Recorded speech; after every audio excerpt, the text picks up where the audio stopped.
13번으로 가겠습니다. 13번. 대기오염 물질 확산과 관련된 스모그 현상과 기온 역전에 관한 설명인데 옳지 않은 거. 다시 한번. 대기오염 확산과 관련된 스모그 현상과 기온 역전에 관한 설명 옳지 않은 거. 로스앤젤레스 스모그 사건, 이 LA 스모그 사건하고 로스앤젤레스는 같은 거죠. 예. 제가 항상 LA 이러다 보니까 시험에는 이렇게 로스앤젤레스가 나왔어요. 예. 그러면 어떤 학생이 분명히 그랬거든요. 진짜 저한테. 예. 우리는 로스앤젤레스 스모그 사건을 배운 적이 없는데 문제는 로스앤젤레스라 나왔대요. 좀 황당하죠. 그래서 LA랑 로스앤젤레스 같은 겁니다. 여기 보시면 로스앤젤레스 스모그 사건은 광학 스모그에 의한 침강성 역전이다. 맞죠? 광학 스모그도 맞고 침강성 역전도 다 맞습니다. 2번 보시면 런던 스모그 사건은 산화 반응에 의한 것이고 런던 스모그 사건은 환원 반응에 의한 것입니다. LA 스모그 사건, 로스앤젤레스 스모그 사건이 산화 반응에 의한 것이에요. 그 다음에 습도가 70% 이하의 조건에서 발생했다. 이 런던 스모그는요, 런던하고 LA하고 이제 비교가 되는데 런던은요 온도는 낮아요. 온도는 낮고 약 한 0에서 5도씨 정도 이렇게 본다 그랬죠. 그 다음에 습도는 높아요. 습도는 높다. 90% 높다라고 생각하면 될 것 같고요. 그 다음에 LA 스모그 사건, 로스앤젤레스 스모그 사건은 온도가 높고 습도가 낮습니다. 이렇게 보셔야 돼요. 그러니까 런던하고 LA 스모그 사건하고 왜 대별되는 거냐면 대부분 다 반대적인 개념이 되니까. 똑같은 역전이긴 역전인데 역전 형태가 틀려요. 역전 형태가. 다시 한번 말씀드리지만 런던 스모그 사건은 복사 역전 또는 지표 역전 이렇게 얘기하는 거고 LA 스모그 사건 같은 경우는 공중 역전 또는 침강 역전 이렇게 얘기합니다. 그렇죠? 예, 그래서 좀 틀립니다. 됐죠? 그 다음에 산화 반응이 잘못될 거고 습도도 높다라고 그럽니다. 7% 이상이다라고 보셔야 됩니다. 높다. 틀렸습니다. 3번에 보시면 침강성 역전은 고기압권 내에서 공기가 하강하며 생기고요. 주야간 구분 없이 발생할 수 있다. 맞아요. 방사성 역전은 밤과 아침 사이에 지표면이 냉각되어서 공기 온도가 낮아지기 때문에 발생합니다. 맞습니다. 이른 아침에 새벽에 해 뜨기 전에 나타나는 게 복사역전이다 이런 얘기죠. 방사성 역전 또는 복사역전 같이 쓰는 거죠. 그렇게 정리하시면 되겠습니다. 그 다음에 14번으로 갈게요.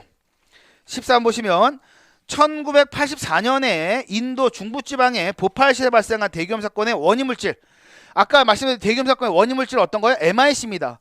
MIC가 많이 출제가 돼갖고 이제 MIC에 대한 화학식도 물어봅니다. 어떤 거? CH3CNO예요. 이걸 MIC, 메틸 이소시아네이트 해갖고 메틸 이소시아네이트 해갖고 MIC 이렇게 표현합니다. CH3CNO, CH3CNO 이게 MIC를 말하는 거다. 15번으로 갈게요. 15번. 역사적으로 유명한 대기오염 사건 중에서 LA 스모그 사건에 대한 설명인데 옳지 않은 거. LA 스모그 사건 아까 말씀드린 아침 저녁 환원 반응이 아침 저녁 환원 반응은 어떤 거? 복사역전. 그래서 우리가 런던을 말하는 겁니다. 그 다음에 자동차 등의 석유 연료, 그렇죠? LA 스모그 사건 석유, 런던은 석탄 이렇게 부르요. 침각성 역전이에요. 침각성 역전이라고도 그러고 또 뭐라 그런다고요? 공중에서 역전이 이루어진다 그래서 공중 역전 이런 말도 쓰는 거고요. 그다음에 알데하이드라든가 오존 등의 옥시단틀 발생한다 그랬죠. 제가 여기다가 아까 첫 시간에 했던 거죠. 2차 오염물질이 원인이 됩니다. 2차 오염물질 발생시킨다라고 생각하면 되지. 아까 2차 대기오염물질 종류 우리가 5가지 한번 썼죠?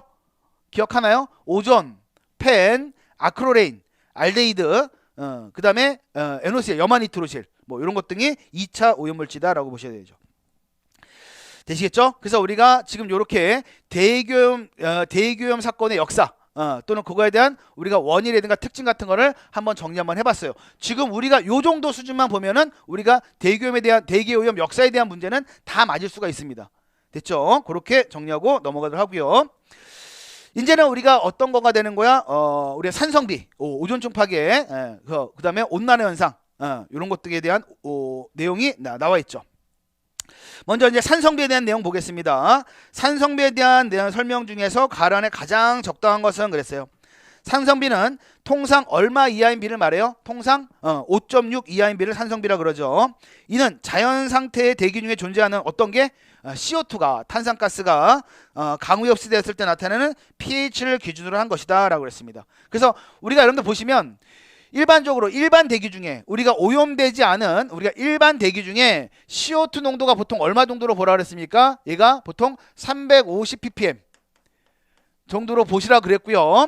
이거는 여러분들이 이제 시험 보기 위해서 일반 대기 중에 탄산가스 농도가 350ppm 정도 있다라고 아시는 거고, 실제로는 400ppm이 넘어갔어요. 그래서 우리가 이 CO2에 대한 농도가 350ppm이라고 가정하에 대기 중에 탄산가스가 있죠. 이게 비가 떨어지면서 이 빗물에 얘가 용해가 되죠.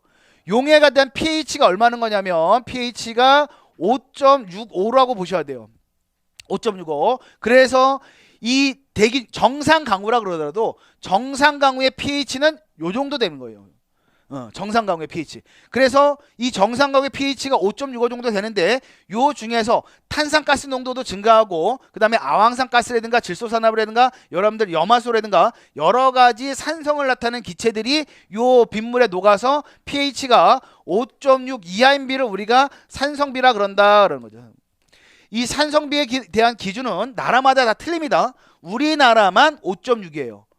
그러니까 일반적으로 보면 지금 우리가 나라 기준으로 봤었을 때는요, 지금 내리고 있는 비는 무조건 다 산성비로 우리가 정의되어 있어요. 그렇죠? 왜? 지금 우리가 350ppm이 아니라 요거는 어떻게 400ppm이 넘어갔고, 그 다음에 대기 중에 여러 가지 우리가 산성 기체들이 상당히 많이 있기 때문에 내리는 비는 우리나라 기준으로 봤을 때는 다 산성비다라고 이제 기준이 되시면 될 것 같아요. 어쨌든 5.6, 그 다음에 기준은 뭘 갖고 따지는 거다? 산성비. 예, 어떤 거 갖고 따진다? 탄산가스. 대기 중에 탄산가스가 기준이 된다. 그 다음에 또 우리 산성비의 주요 원인 물질은 그럼 뭐가 되셔야 돼요? SO2. 아황산가스, 황산화물, 요게 주 원인 물질이다라고 보셔야 됩니다. 그러니까 산성비에서 우리가 5.6이 된 이 5.6으로 기준을 잡은 이유는 탄산가스를 갖다 기준을 잡는 거고, 산성비에 대한 기여도가 가장 높은 것은 SO2, 우리가 황산화물 또는 SO2 이렇게 얘기하시면 돼요. 그렇죠? 얘가 기여도가 가장 큰 거고 5.6이 된 기준은 탄산가스다라는 겁니다. 탄산가스다. 네, 그렇게 정의하시면 되고요.